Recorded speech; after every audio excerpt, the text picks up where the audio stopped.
가시떨기에 떨어진 씨앗은 비유의 말씀입니다. 우리 마음밭에 떨어진 비유는 마태복음 13장과 이 마가복음 4장 그리고 누가복음 8장에 이 씨에 떨어진 씨의 비유가 나옵니다.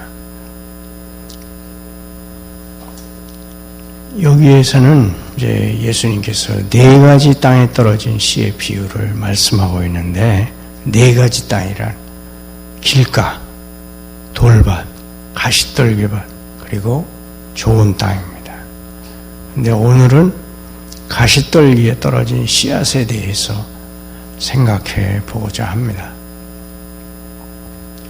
이 가시떨기에 떨어진 자니 이들은 말씀을 듣기는 하되 세상 염려와 재물의 유혹과 기타 욕심이 들어와 말씀을 막아 결실하지 못하게 되는 자요 라고 말씀하고 있습니다. 이 가시떨기에 떨어진 사람은 말씀을 주의 깊게 듣고 어떤 의미에서 그 말씀을 자기 마음과 이해에 와 닿도록 받아들인 사람입니다. 그런 사람들은 종교적인 사람들입니다. 겉으로 보면 참 신앙이 있어 보입니다. 굉장히 많은 무성한 잎을 가지고 있습니다. 그러나 옥수수를 까보면 거기에 옥수수 알이 없는 것과 같은 실상을 보이는 사람입니다. 기독교의 본질이 그 사람들에게는 전혀 없습니다. 우리가 먼저 생각해 볼 것은 첫째, 그 씨앗이라고 하는 것입니다. 그 씨앗은 모든 경우에 같은 씨앗임을 잊지 말아야 합니다. 바로 그 씨앗이 30배를 내었습니다. 바로 여러분에게 떨어진 씨앗과 똑같은 씨앗이었습니다. 더 좋은 경우에 그 씨앗은 60배, 100배의 결실을 거두었습니다. 그 씨앗은 여러분의 마음밭에 심겨진 바로 그 씨앗이었습니다. 씨를 뿌리는 자가 주인의 곡물 창고에 가서 그 씨앗을 받아왔습니다. 씨앗은 곧 복음을 의미합니다. 여러분은 즐거움을 가지고 복음을 들었습니다. 지금도 그 복음을 듣고 있습니다. 복음이 여러분에게는 아주 익숙한 노래처럼 들립니다. 그러나 그것뿐입니까? 본문에 묘사된 자들은 말씀을 들었을 뿐만 아니라 좋은 말씀을 어느 정도 받아들였습니다. 말씀의 씨앗이 토양에 떨어졌을 뿐만 아니라 그 속으로 들어가 자라기 시작했습니다. 만일 여러분이 진리를 믿는다면 마귀보다 나아야 합니다. 어떤 사람들은 복음을 들었지만 복음을 받아들이는 것처럼 보였지만 마귀보다 못합니다. 왜냐하면 마귀는 믿고 떠는데 그들은 떨지도 않기 때문입니다. 가시떨기에 떨어진 씨앗은 살고 계속 자랐습니다. 하나님의 진리의 복음이 많은 사람들의 생각에서 한동안 어떤 모양을 따라서 자라고 있습니다. 씨앗이 자라 앞으로 좋은 열매를 맺을 것이라는 전망을 보여주었습니다. 그러나 끝에 가서 아무런 열매를 맺지 못했습니다. 이제 두 번째로 가시떨기에 대해서 말씀드려야 합니다. 이 가시떨기는 다른 번역에서는 잡초뿌리라고도 번역을 했습니다. 마태는 그 가시떨기가 세상의 염려와 재물의 유혹이라고 묘사합니다. 마가는 여기에 기타 욕심을 덧붙입니다. 그리고 누가복음에 보면 누가는 향락을 덧붙이고 있습니다. 씨 뿌리는 자는 씨를 땅에 뿌릴 때 가시덩굴을 전혀 보지 못했습니다. 표면적으로는 가시떨기가 모두 제거된 것처럼 보였습니다. 그래서 씨 뿌리는 자는 그 땅이 아주 좋다는 희망을 가졌고 그 땅이 가시떨기를 지니고 있다는 사실을 거의 생각하지 않고 씨를 뿌렸던 것입니다. 먼저 가시떨기가 토양에, 땅에 자연스러운 일이라는 것을 주목해야 합니다. 가시떨기는 우리 인간이 타락하고 나서 가장 먼저 나온 땅의 소산이었습니다.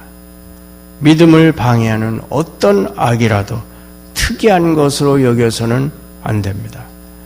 타락한 사람에게 은혜 있을 것으로 여겨야 합니다. 은혜는 낯선 것이고 가시떨기는 익숙한 것입니다. 죄는 인간의 마음 속에서 집을 짓고 있습니다. 나쁜 잡초처럼 번성하여 자랍니다.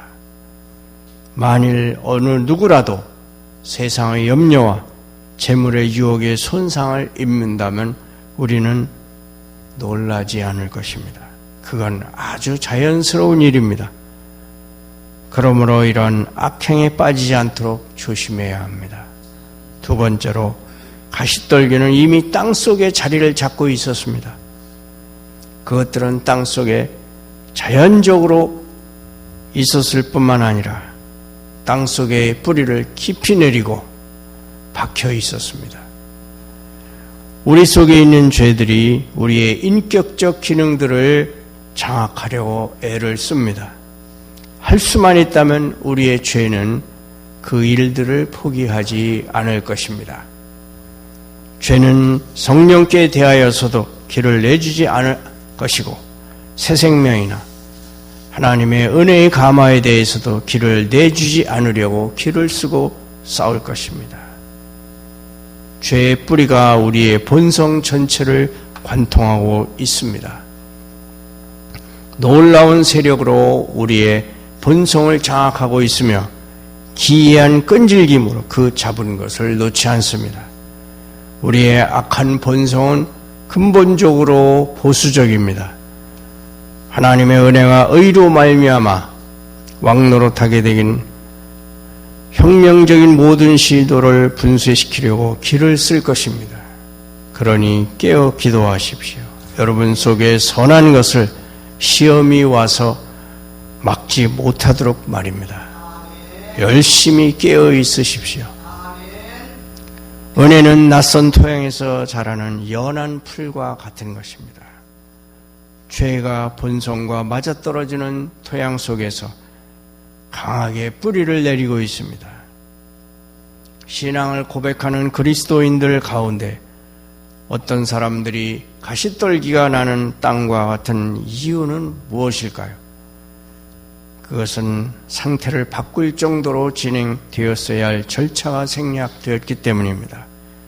우리 마음속에 성령의 철저한 역사, 죄에 대한 깊은 의식, 율법으로 말미암은 효과 있는 마음의 상처, 이런 과정들이 꼭 필요합니다.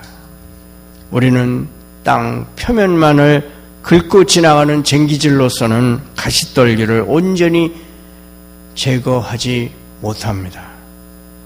가장 바르게 쟁기질을 한 밭이 가장 좋은 곡식을 자라게 합니다. 이 가시덩굴은 우리 본성에 고유한 것이며 아주 오래전부터 자리를 잡고 있었던 본토박이입니다. 세 번째로 가시떨기는 자라게 되어 있습니다. 악에는 무서운 생장력이 있습니다.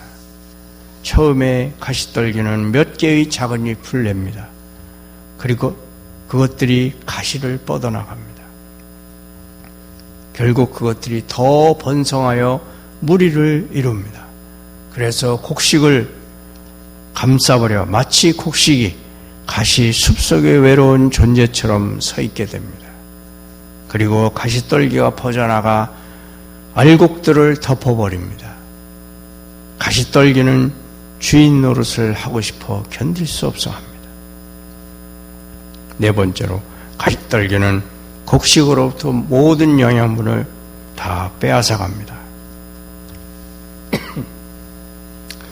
그래서 곡식이 말라 죽습니다. 그 토양에는 일정량의 영양분만이 존재합니다. 가시떨기가 영양분을 차지하면 곡식은 빨아들일 영양분이 없게 됩니다. 사람 속에는 마찬가지로 생각하고 힘을 쓰기 위해 일정 분량만이 존재할 뿐입니다. 만일 세상이 그것을 빼앗아가면 그리스도께서 차지할 것이 없습니다. 만일 우리의 생각이 세상 염려와 향락을 향하여 줄다름치면 참된 믿음에 관해서 열심을 낼 수가 없습니다. 이 가시떨기는 무엇을 나타낼까요? 마태, 마가, 누가복음을 종합해보면 가시떨기에는 4종류가 있습니다. 첫째로 이 세상 염려입니다. 가난한 사람들은 이 세상에서 필요한 것들에 대하여 염려하게 되고 불신하기 쉬운 경향을 가지고 있습니다. 그러나 염려는 부자들에게도 옵니다. 어떻게 하면 내가 더 많은 것을 가질까? 어떻게 하면 그것을 안전하게 쌓아놓을까? 어떻게 그것을 더 증가시킬까? 라는 등의 염려입니다. 시대마다 사람마다 염려는 항상 존재합니다. 많은 염려가 어떤 사람들에게 암처럼 사람을 먹어버립니다. 그 극심한 염려가 사람 검은 머리를 희게 변하게 하고 이마에 주름살이 많아지게 만듭니다. 여러분의 영혼 속에서 염려를 자라게 내버려 두면 염려가 여러분의 신앙을 질식시켜 버릴 것입니다. 하나님과 재물에 대하여 똑같이 염려할 수 없습니다. 하나님께 맡기지 못하는 염려는 합당하지 않은 염려입니다. 베드로전서 5장 말씀에 모든 염려를 다 주께 맡기라. 그가 너희를 돌보심이라 말씀했습니다. 둘째로 재물의 유혹이 있습니다. 우리의 모든 행동 노선이 손실이냐 이익이냐에 따라서 결정되어서는 안 됩니다. 하늘이 무너진다 해도 우리는 옳은 일을 선택해야 합니다.